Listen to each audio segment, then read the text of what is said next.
Bang, bang! Hey, I got another one for you. Who are we? 860. Who are we? 860. Who are we? 860. Who are we? 860. Who are we? 860. Who are we? 860. Who are we? 860. Understand? Overwork. Understand? Overwork. Understand? Overwork. Understand? Overwork. Understand? Overwork. Understand? Overwork. Who are we? 860. Who are we? 860.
All right, brother. Hey, we're gonna go live. We're gonna go live on KYC.com right now.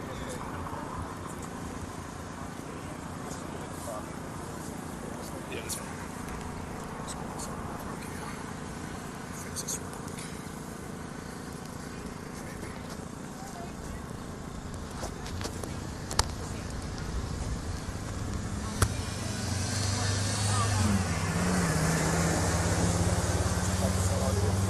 Sure thing, brother. And where do you? Let's go back there. Here you go. Pit. Don't make me regret giving this to you. No. No, not him. Right there, dude. Give me your name and spell it, sir. Give me your name and title and spell it. Yep. My name is Colin Sycon. Right here in my hand. Hold Okay. on. My name is Colin Sycon. COLINSIKON. Just go back a little bit, guys. Yeah, go ahead. All right, sorry, one more time. Go ahead. That's okay. COLINSIKON. Colin Sycon, Field Representative for Labor's Local 860. Talk about what you're doing here today and what you're hoping to get across. All right, so today we're here protesting in front of juvenile court. We have had a rash of incidences with juvenile court with our membership. The court is constantly understaffed. They can't seem to get staff or retain staff. These low staffing levels lead immediately to dangerous conditions for the youth inside of here and the officers as well. We represent about 200 collective bargaining unit members here. The low staffing increases youth on youth violence and youth on detention officer violence. We've had our own officers attacked, and there's just not enough staffing to make sure that these things don't happen. The union has offered to bend on our own contract and how they schedule to try to help the problem, and they've refused our help time and time again. It's a stall tactic that they're using to try to break our unit. Sure thing. Just try to stay real still. Just walk. Again, it's got to be tough to get people to work here if they know that's what's going on. Absolutely. One of the few things that makes it worth it for these detention officers is the ability to have a flex schedule. The court wants to get rid of that schedule because they say it's too hard to staff. Now, I'm going to tell you, they have had the flex schedule for years and it has worked. This administration obviously doesn't know how to run this detention center well because people do call off because, again, they're working 80 hours of straight time and 96 hours of overtime in one pay period in some cases. How do you expect that person to keep coming to work? So this isn't fun and game. This is a dangerous situation. Oh, this is absolutely. I mean, this is why we're here.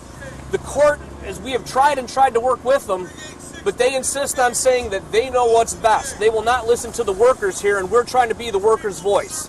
We have some staff here that have been here 20 plus years, seen this place function properly, and this new administration does not want to listen to the wisdom of their own workers.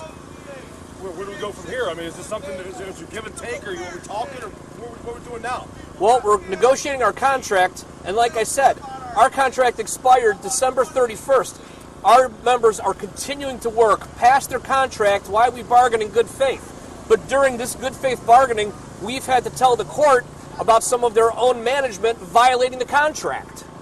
Now, granted, they'll put a stop to it now, but why aren't they stopping their managers from doing this instead of stopping them after the fact? Who do you represent again? I'm sorry. The detention officers, probation officers, court clerks, process servers, support staff like kitchen personnel and housekeeping. And I mean, they got to be frustrated. I mean, they look around and they're like they're fighting a losing battle, right? Absolutely. The will of the people here is just about broken.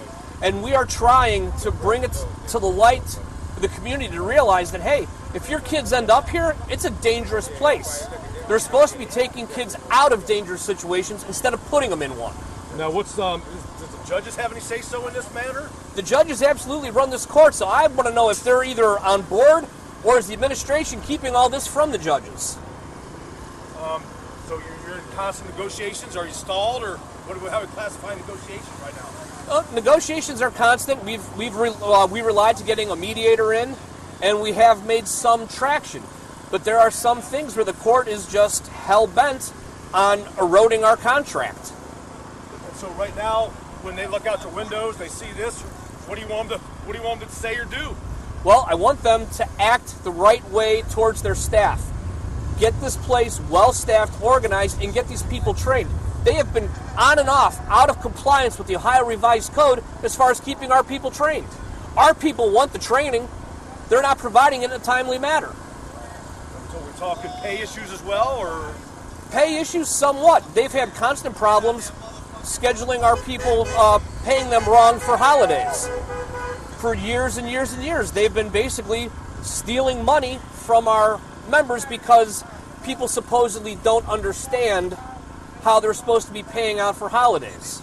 So now, have you given them a number that's adequate, or are they giving you a number? I mean, you get stuck in some hiring number? We'll talk about that. Right now, we're still gathering metrics to see how much money is owed to each of those people for the last 3 years of working that they've been mispaid.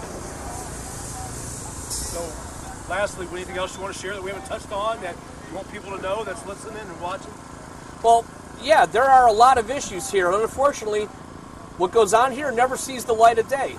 Unless your life and your family is directly affected by the juvenile court system, most people don't know and don't care what goes on in there. And they need to, because it's our community and it's our kids. I mean, the last thing I remember is seeing a riot break out. We had video of smashing. January of 2018. And many of my staff tell me that we are on the brink of another nightmare. It's a matter of time. That's how they feel inside. They have ideas on how to run this place. Administration won't listen. Thank you very much for your time. Thank you. Appreciate it. All the best to you, buddy. Thank you. Really appreciate it.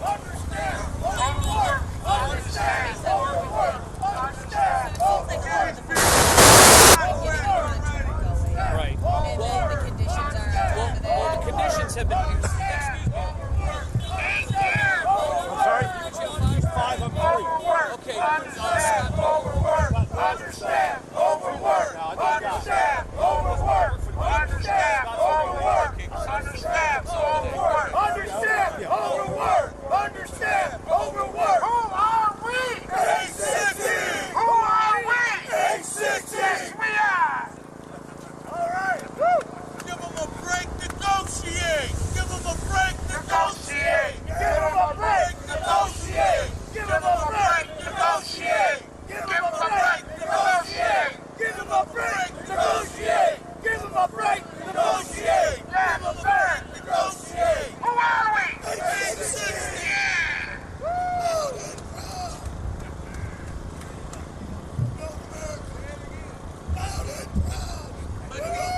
Let these families in their families. Give them a break. Bring 860 to the table. Let them negotiate. Understand, overwork. Understand, overwork. Understand, overwork. Understand, overwork. Understand, overwork. Understand, overwork. Understand, overwork. Understand, overwork. Understand, overwork.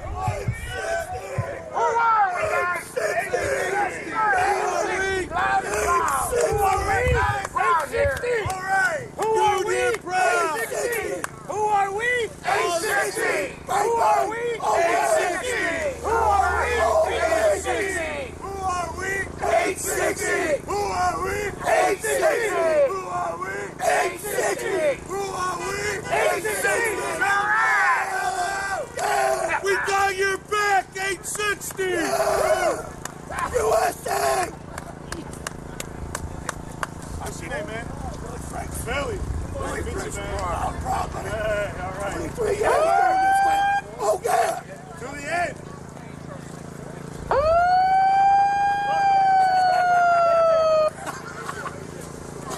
Who are we? 860. 860. 860 proud. Loud and proud, local 860. Say it loud, say it proud. Union.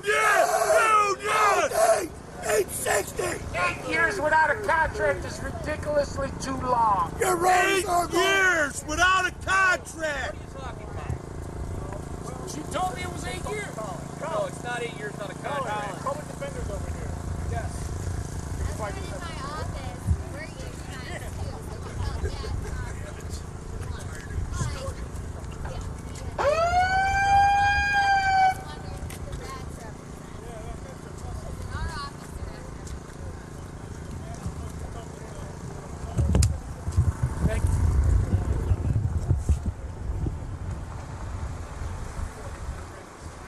They've been understaffed, making extremely dangerous conditions for the kids inside the juvenile system.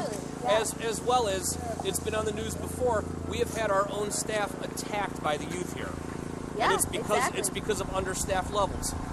We have tried to bend our own contract to allow them to schedule out of the contractual order to fix the problem, and they refused our help. They're Who refused? Tess Neff and Tom Reddert, Okay. the administrator and the deputy administrator. Okay, gotcha. Yeah, Okay. they're refusing.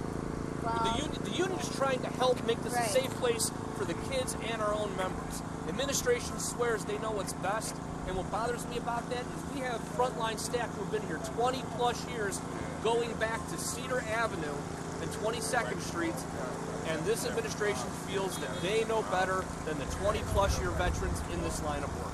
Okay, I see. So you guys are striking because they cannot strike. Absolutely. And even if they were allowed to strike, I feel wholeheartedly this administration would retaliate against any member of the court that they could identify. So we have other 860 members in a show of solidarity for our brothers and sisters inside who don't have the power to stand up and have their own voice because of the way this is set up. Okay, gotcha. Well, the PDs we support the union. And we So, appreciate your yeah. support. All right, thank you. Thank you. Yes, ma'am. Thank you. Understand Understand all the work. Understand all